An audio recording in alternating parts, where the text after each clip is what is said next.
Class 1 students, please bring out your Hindi books. आज हम हिंदी का 19वां पाठ पढ़ेंगे। अपना काम आप करो।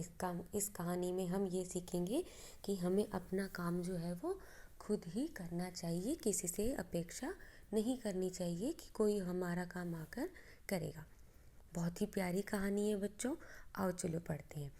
एक चिड़िया अपने नन्हे नन्हे चूजों के साथ गेहूं के खेत में रहती थी। गेहूं के पौधे बहुत बड़े बड़े थे, इसलिए चिड़िया और उसके चूजों को कोई नहीं देख पाता था। चिड़िया जब बाहर इधर उधर जाती, उसके चूजे गेहूं के खेत में ही खेलते रहते थे। तो आप पिक्चर में देख सकते हो बच्चों, जैसे पिक्चर में दिख रहा है कि एक चिड़िया ने अपना घोंसला जो है वो एक खेत में बना रखा है। गेहूं के खेत होते हैं, गेहूं की जो बालें होती है वो कुछ कुछ ऊंची होती हैं, हमारे गोडे जितनी, लगभग 1-1, 1.5 फुट जितनी होती हैं। तो वहाँ पर उसने अपना घोंसला बना रखा था और वो बड़े बड़े पौधे थे, तो इस वजह से वो जो चिड़िया का घोंसला है और जो बच्चे हैं वो दिखाई नहीं देते थे किसी को भी। और जब चिड़िया कभी बाहर जाती थी तो उनको कोई नहीं देख पाता था, तो वो खेत में ही खेलते रहते थे।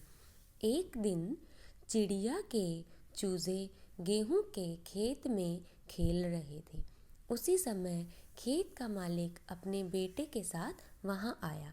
अब जैसे पिक्चर में दिख रहा है कि एक दिन उनकी मम्मी जो है चिड़िया की, वो चली गई और वो बच्चे जो है अपने आप से खेल रहे थे। और इतने में ही जिसका वो खेत था वो अपने बेटे के साथ वहाँ पर आता है।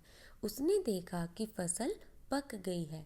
किसान अपने बेटे से बोला, गेहूं अब पक गए हैं, कल यह गेहूं हम अपने पड़ोसियों के साथ मिलकर काटेंगे। तो अब क्या होता है कि जब गेहूं का हम पौधा लगाते हैं तो एक टाइम के बाद गेहूं जो है वो पक जाता है, उसके अंदर दाना आ जाता है, तो फिर हम वो गेहूं काट देते हैं और उसमें से दाना निकालते हैं। बच्चों, उसका पूरा प्रोसेस होता है, बहुत सारे आप बच्चों ने देखा भी होगा और किसी ने नहीं भी देखा होगा। तो जैसे मतलब कोई भी अगर हम पौधा लगाते हैं तो जब वो बड़ा हो जाता है तो उसे जो गेहूं है, चावल है, तो उन्हें काटना पड़ता है।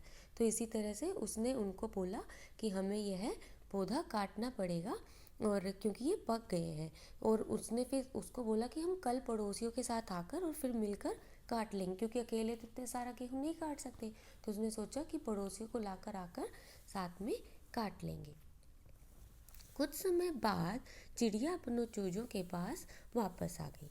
तो चिड़िया बाहर गई हुई थी, तो चिड़िया जब वापस आती है वो अपने बच्चों के पास वापस आ जाती है।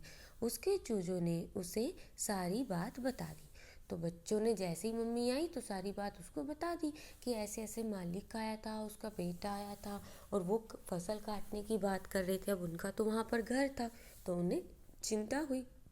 चिड़िया ने अपने चूजों से कहा, तुम घबराओ नहीं, उसके पड़ोसी फसल काटने नहीं आएंगे। सचमुच अगले दिन फसल काटने कोई नहीं आया। उसने कहा कि कोई पड़ोसी फसल काटने नहीं आएगा। उसके बच्चों को लगा कि पता नहीं मम्मी ऐसे क्यों बोल रही है, और असली में भी यही हुआ कि कोई उस दिन अगले दिन फसल काटने नहीं आया। बच्चे डर गए कि अरे अगर कल कोई आ गया और हमें तो यहाँ से जाना पड़ेगा। लेकिन चिड़िया ने बोला कि कल कोई नहीं आएगा, और उस दिन कोई भी नहीं आया। कुछ दिन बाद किसान अपने बेटे के साथ फिर खेत में आया। किसान ने देखा कि गेहूं और अधिक पक गए हैं। उसने अपने बेटे से कहा, बेटा, पड़ोसी तो गेहूं काटने खेत पर नहीं आए, अब भाइयों के साथ ही गेहूं काटेंगे।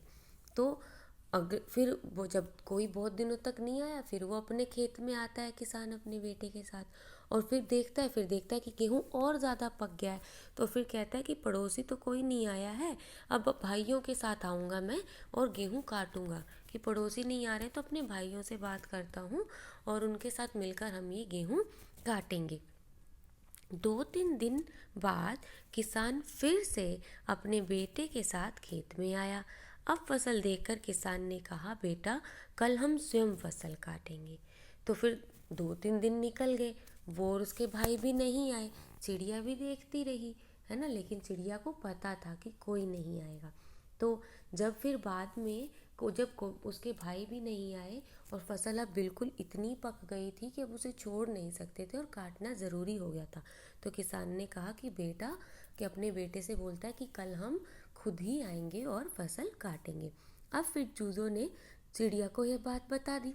फिर वही जब किसान आता है तो चिड़िया तो अपने काम से बाहर गई होती है, दाना चुगने या किसी भी चीज़ के लिए। तो जब चिड़िया वापस आती है तो चूजे उसको बताते हैं। इस बार चिड़िया ने कहा कि कल किसान गेहूँ काटने अवश्य आएगा, क्योंकि अपना काम हमेशा अपने हाथों से ही पूरा होता है। तो चिड़िया अपने बच्चों को कहती है, उसके बच्चों ने बताया जब कि अब किसान ऐसे कह रहा था कि खुद ही आना पड़ेगा, तो चिड़िया कहने लगी कि अब तो कल वो ज़रूर आएगा, क्योंकि अपना काम वो अपने अभी तक क्या सोच रहा था कि पड़ोसी कर देंगे, फिर सोचने लगा भाई कर देंगे, लेकिन नहीं, अब उसने क्या सोचा था कि खुद ही काटना पड़ेगा। तो खुद तो इंसान आता ही है और करता ही है। अगले दिन किसान और उसका बेटा स्वयं गेहूं काटने आए। चिड़िया और उसके चूजे उनके आते ही उड़ गए। जैसे ही पता चला, जब वो किसान और उसके बेटा आ गया गेहूं काटने के लिए, तो फिर चिड़िया और उसके बच्चे उड़ जाते हैं। तो बच्चों, इस कहानी से हमें क्या शिक्षा मिलती है? आपने देखा इस कहानी में कि किसान पहले सोचता है कि मैं अपने पड़ोसियों के साथ आऊँगा। अगर आप किसी दूसरे पर अपने काम के लिए निर्भर रहते हैं तो आपका काम या तो होता ही नहीं है या उसमें बहुत देरी हो जाती है, विलम्ब हो जाता है। ऐसा क्यों होता है बच्चों?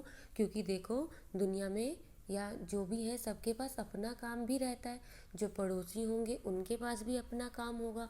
वो अपना थोड़ा समय दूसरे को दे सकते हैं, लेकिन बहुत ज़्यादा समय नहीं दे सकते। इसीलिए हम किसी छोटी मोटी मदद के लिए आप किसी से बोल सकते हो, लेकिन ज़्यादातर आपको अपना काम खुद ही करना पड़ता है। सॉरी। पहले किसान सोचता है कि मैं अपने पड़ोसियों के साथ आऊँगा, मतलब वो खुद से ज़्यादा अपने पड़ोसियों पर विश्वास कर रहा था कि वो मेरे साथ आएंगे और मेरी फसल कटवा देंगे।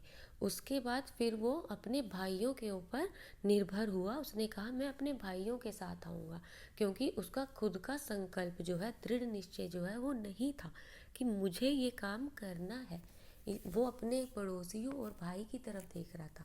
तो लेकिन ऐसे उस इसीलिए उसका काम नहीं हुआ।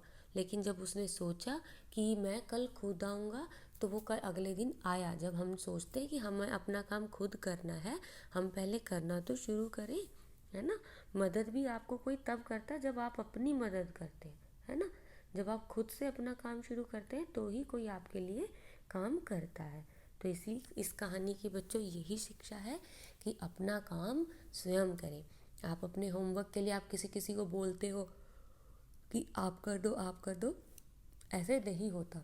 अपना हमें होमवर्क है या अपना कोई भी काम है, हमें खुद करना चाहिए। जब तक आप बहुत छोटे बच्चे हो तो आप मम्मी पापा आपका काम करते हैं, क्योंकि आप कर नहीं सकते, आप सक्षम ही नहीं है उसमें। लेकिन जब आप कोई काम खुद से कर सकते हो तो उसके बाद अपना वो काम खुद ही करना चाहिए। तो बच्चों, ये बहुत ही प्यारा चैप्टर था। मैं आशा करती हूँ आप सबको ये पार्ट बहुत अच्छा लगा होगा। बहुत अच्छी कहानी थी, है ना। अपनी मम्मी को भी ये कहानी बताना, ठीक है। और अगर आपको इस कहानी में कुछ नहीं समझ में आया है तो आप मुझसे पूछ सकते हो। Thank you.